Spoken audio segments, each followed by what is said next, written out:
everyone. My name is Twinkle and I am a mathematics teacher at Connect to Learn. Today I welcome you all to the yet another video of math. Today we are going to learn about HCF. I hope you enjoyed the video of LCM and the divisibility rules that we have done till now. And today I'm going to show you 3 easy methods of calculating LCM. So you must be thinking, okay, LCM and HCF are both very confusing, right? But no, with these 3 methods, you are going to ace HCF. So let's learn about that.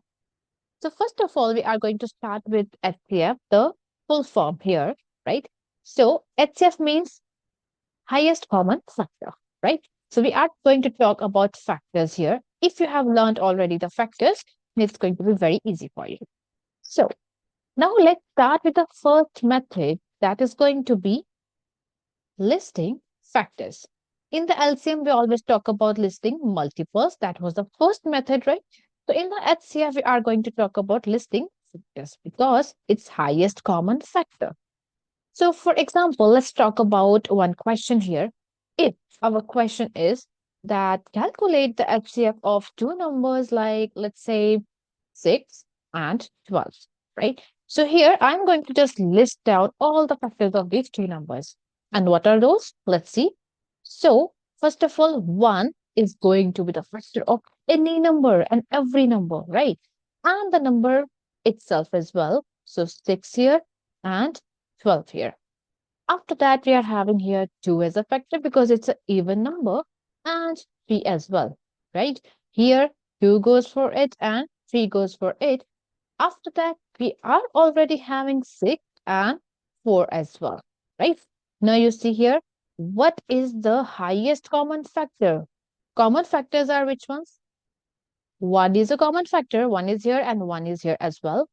2 is a common factor, 2 is here and 2 is here. 6 is also a common factor and this 3 is also a common factor. So all these factors are common. But which one is the highest one? That is 6, right? 6 is the highest number out of all these 1, 2, and 3, which are common ones. So here the HCF is going to be 6. That is how we do it. Now let's try one more question of this method. If this time the numbers are, let's say it's 15 and let's say it's 16. So here, as you can see, these are the consecutive numbers, right? And also we can call them co-prime because these are behaving as a prime numbers to each other. So that is why we call them co-prime numbers, co-prime or consecutive. Now let's see if we are having any two numbers like this, then what happens? So what are the factors of 15 here? 1, 3, 5, 15, right? What are the factors of 16? 1, 2, 3 is not a factor, right? 4 is a factor, 5 is not a factor, 6 is not a factor, 7 is not a factor, 8 is a factor. After that, the number itself, right? If there is any other factor, you can drop that down in the comment section. Now let's see what are the common factors here. 1 is here, 1 is here. Do we see any other factor here? No, I guess, right? So if 1 is the only number which is common factor here, so that is going to be our HCF. And this is going to happen whenever we are having two consecutive and two co-prime numbers. So HCF in that case is always going to be 1. You can try with many more examples. Now I'm going to teach you about the second method. What is the second method? That's going to be the very famous one, which is prime factorization. So again, here we factorize a number and that is going to give us only prime factors. So prime factorization.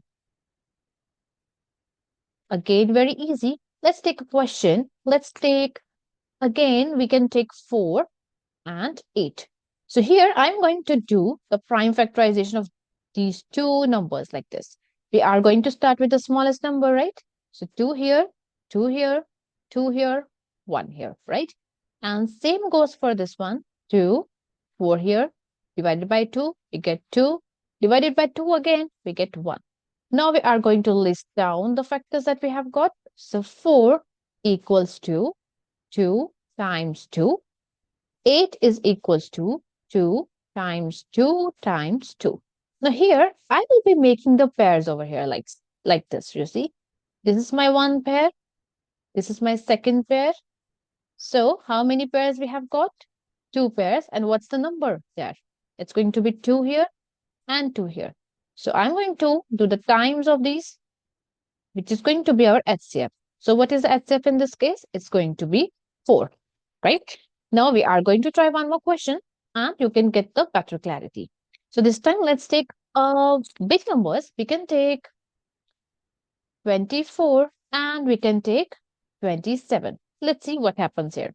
So again, I'm going to do the prime factorization on both of these numbers. So here, I'm going to start again with the smallest number, which is 2. And dividing by 2, it's going to give us 12. Then dividing by 2, it's going to give us 6.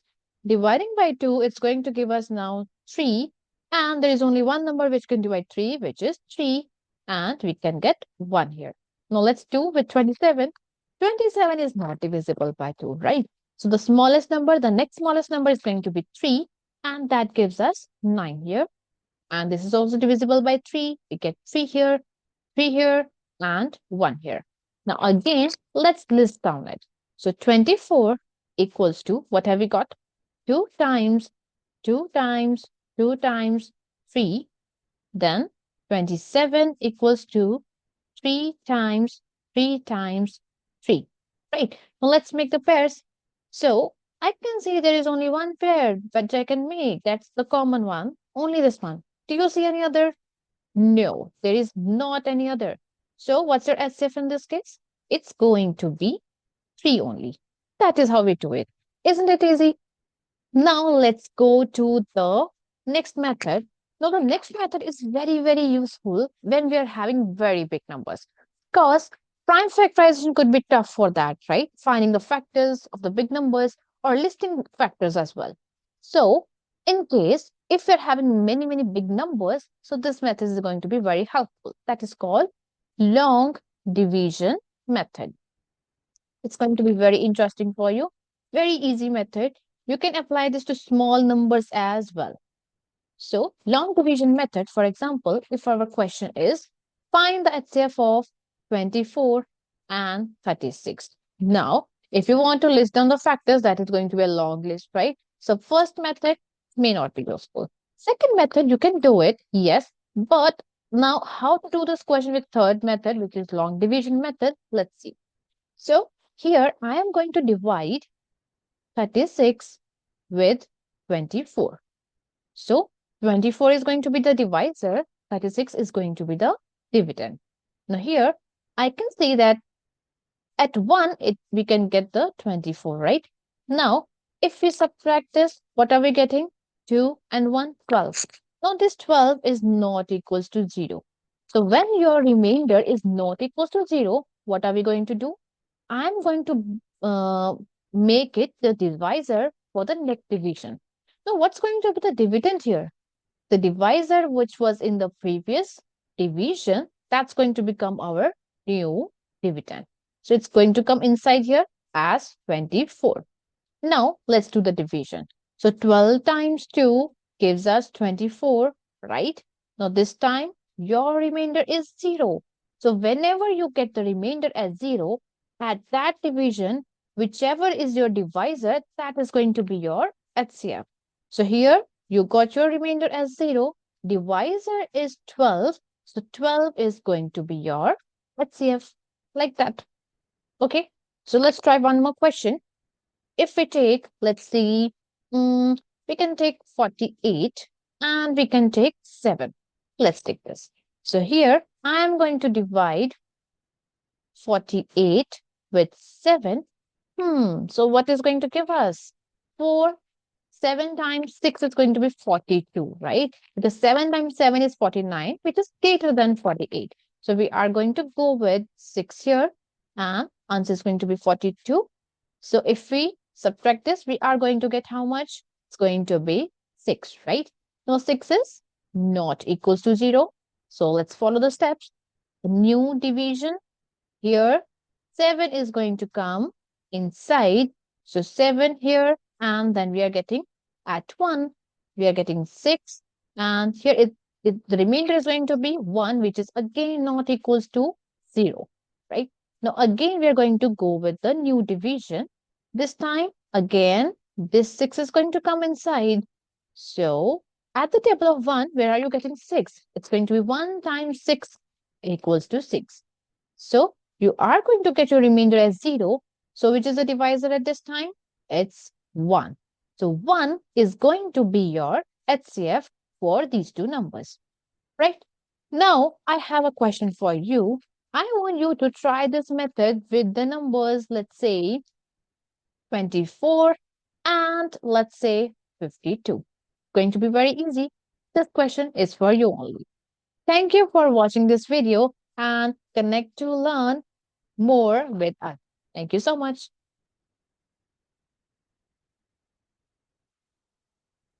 Shall we see the answer? The correct answer is and, because here we are getting a list of things. Yes, we are adding the things. So that's why the answer is and. Next, I wanted to read my book. Dash, I had to do my homework first. What do you think? The correct answer is but. I wanted to read my book, but I had to do my homework first. So it shows the contrast. Even though you wanted to read the book, but because homework is more important, so you had to do the homework first. Next, I enjoyed the first movie. Dash, I recommended it to my friend.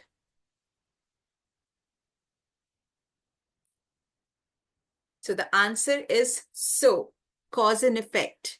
Why did I recommend this movie? Because I enjoyed the first movie. Next, we ended the trip early. Dash, the storm flooded our tent. And the answer is for. It shows the reason that why we ended the trip early, because or for the storm flooded our tent. Next, I want hamburgers, fish and chips for my birthday dinner. The answer is or. I want hamburgers or fish and chips for my birthday dinner. So the options are between hamburgers or fish, and chips must be there. Okay, so I want hamburgers or fish and chips for my birthday dinner. I want sushi for lunch, comma, dash, I don't get my pocket money until Monday. Now think. The answer is but. I want sushi for lunch, but I don't get my pocket money until Monday. So until and unless I get my pocket money, I cannot have it. So it shows the contrast. I can't swing on the monkey bars, dash. Can I climb the climbing wall? And the correct answer is nor. So none of the options are going to work for me.